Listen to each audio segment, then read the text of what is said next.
Hi, it's Mark Bossard. I'm here with Bernie Pawlik, Pawlik Automotive in Vancouver. Vancouver's best auto service experience is voted many, many times by their customers. And we're talking cars. How you doing, Bernie? Doing very well. So today's victim is a Volvo XC90 2007 vintage that had a brake problem. What was going on with this vehicle? Yeah, so the owner of the vehicle brought the SUV to us with issues with the parking brake. He'd had some ongoing concerns with the parking brake, had another shop do a number of extensive repairs on it, brought it back several times. They weren't really able to fix it, I guess, and brought it to us. It was parking brake wasn't working, and I believe there's probably some noises going on in the back brakes as well when driving. He'd given up on the other shop and brought it to us to have a look at. So what kind of testing and diagnosis do you do in a case like this? Well, it's really a matter of inspection, driving it, and then testing the operation of the parking brake and taking it apart. This is a conventional parking brake. It's basically a foot pedal that you would push with your left foot, which runs through cables and pulls brake shoes. It's rear disc brakes, but it has a separate drum. We'll look at some pictures in a bit. So it's got separate brake shoes that actuate through a cable system, fully mechanical. And what did you find was wrong? Well, we found a lot of stuff. I mean, on the left rear side, the brakes had basically come apart. Actually, I got to get into pictures because this is one of those things where picture shows 1,000 words, because this is pretty cool. Pretty cool in a sort of sad way. Okay, so there's our Volvo 2007. What are we talking now? 2023. It's 16 years old and still looks like pretty near a new car. So really nice shape. These are some of the bits and pieces that we took out. I don't have a picture of the new parts, but this part here where I'm moving my mouse pointer hooked around one of the brake shoes. These parts have been grinding around inside this drum for a very long time. Well, at least long enough to cause a severe amount of damage. This was the worst side, and sorry, the pictures are not quite sharp, but this is the backing plate. This is where the brake disc sits, and removed, there should be brake shoes here. You'll see pictures of that in a minute, but all these parts here, you can see it's just ground down and gouged. I'll show some good stuff in a minute. You just have a look at the ugly stuff first. You can see a lot of bent metal and twisted things. This was the worst side. The other side had some damage, but not as bad as this. Just for comparison's sake, this is what a new backing plate looks like. So we had to replace both backing plates. So again, I'll just do a little quick comparison here. Good, bad, good. These are the backing plates taken off the vehicle lying on the ground. I think this one's upside down, but again, as you can see, this one's pretty mangled up from everything that had come apart inside the drum. That's basically broken off parts grinding around in there as the wheels are turning. Exactly, precisely. You know, I could probably take more pictures of ugly stuff, but I actually didn't. We're actually looking at the backside of this backing plate. It looks ugly. Is it the backside? No, this might be the front side. It is the front side. Okay. Yeah. Anyways, so this is the side that was okay still, but you know, there'd been some damage on this as well, but not to the severity of this particular side.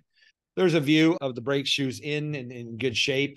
That's sort of what things are supposed to look like. And we got another view here of good stuff. Yeah. So this is a star wheel adjuster. So when doing the parking brake, the first adjustment procedures is you adjust this wheel here. So these parking brake shoes are just lightly touching the drum, and then you back it off a tiny bit. And then on the other side, the cable pulls the brake shoes tight. So, you know, if this was a hydraulic brake system, there'd be a wheel cylinder over here, which is a hydraulic cylinder that pushes the brake shoes, but that's not the way parking brakes work. Now, one thing I don't have pictures of here is the parking brake cables, which were also badly damaged. We don't know why. I think through whatever this other shop did to adjust them, did something to damage the cables, because they're not even inside here, but they're somehow damaged. So we had to replace those as well. Those are not part of our picture show, but I think I've got probably all the ugliness and goodness we need to show. So do you think this was taking place before the repairs, and then it was just, they didn't repair it right, and so it continued on?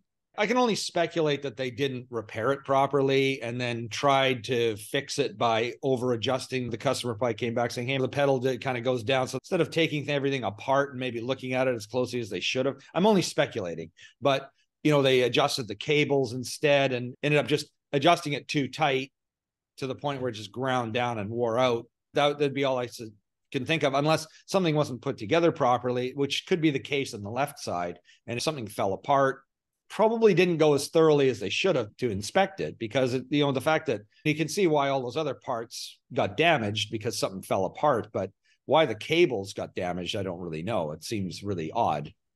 What's the list of parts that you ended up replacing? Parking brake shoes, all the hardware, all the adjusters, the actuator pullers, the cables. We even took the pedal assembly out because we weren't sure if there's some damage to the pedal that had caused this thing originally, and inspected that, made sure it was the right part number because they may have replaced that. We're not sure. But anyways, we verified that it was in fact the correct pedal assembly for the car. Volvo apparently has made some modifications to the original parking brake system, and it had the modified parts in it. So whether the procedures that they did were correct or not, I'm not sure. But apparently the original system, I don't have it in front of me to see it, but my tech told me that it didn't have the star wheel adjustment in the original system. So there was obviously issues from Volvo the way it worked in the past, although we've worked on quite a few of these cars and never seen one. Was there any damage to the disc brakes from all this? Oh, yeah. So the discs were destroyed, and we ended up changing the pads and rotors as well. So the outside of the disc wasn't damaged, but the inside was completely destroyed, because it's a brake drum and all those parts were grinding around inside there. So it completely destroyed that. I didn't take a picture of that. And we did replace the brake pads as well. And I'm not certain as to why, but there may have been some damage or wear, or maybe they were down to the point where it just seemed to make sense to change them. We offer a 2-year warranty on almost all the work we do. So we do everything right. It's like if anything happens to this vehicle, parking brake, hydraulic brake, it's pretty well covered, except we didn't replace the calipers because there's nothing wrong with them. But we do service and clean them and lube everything. So how did it all work after the repairs? Yeah, it was good. No clanging noises, and the parking brake is nice and firm. And yeah, it's good. And most new cars now have electric parking brakes. I know my EV does. Are these better than the traditional cable systems, in your opinion?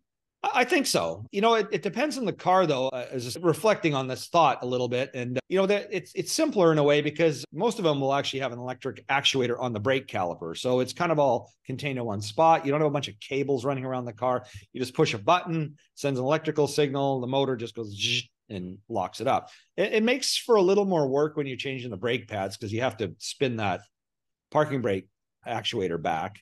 So that adds a little bit of work to a brake job, but not a lot.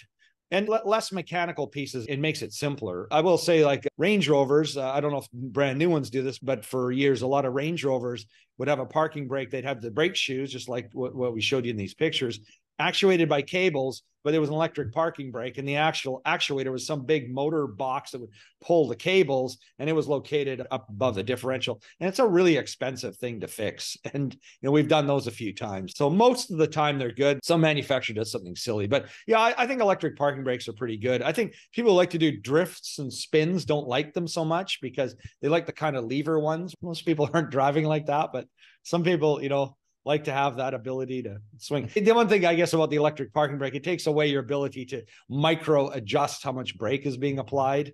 I have a couple of vehicles that have electric parking brakes, and you basically push the button and they're locked on. But the fact that they're locked on is good because that's what it's supposed to be. It's a safety parking brake. If you want to do drifting, you're going to have to get the right car and get the levered brake. I think some cars still come with them, but not many. Yeah. How are 2007 XC90s for reliability? Well, I'd say they're pretty good. We work on a lot of Volvos, and when I see a car that's now 16 years old, that's, really generally working pretty well, they're good. I think Volvos are a little more finicky. They're fancier. They're more expensive to fix than your sort of average lower end car, but they're a good, well-built car, and they seem to be holding up pretty well. Volvo's had a reputation for building good cars for a long time. And when I think of some of the old Volvos, like the 240 series, which were pretty reliable, they're actually look like pieces of crap compared to modern standards, but they've always been reliable and decent and generally worth fixing. If you're looking to service your Volvo in Vancouver, the guys to see are Pawlik Automotive. You can book online on their website, pawlikautomotive.com, or you can call them at 604-327-7112. You can book your appointment on the phone, believe that or not. And if they're busy, they will call you back, find out what's going on, get ready for your appointment. 25-time winners of Best Auto Repair in Vancouver is voted by their customers. Thanks so much for watching and listening. We appreciate it. Thanks, Bernie. Thanks, Mark. Thanks for the fancy ending there. Looked really good. And thank you for watching.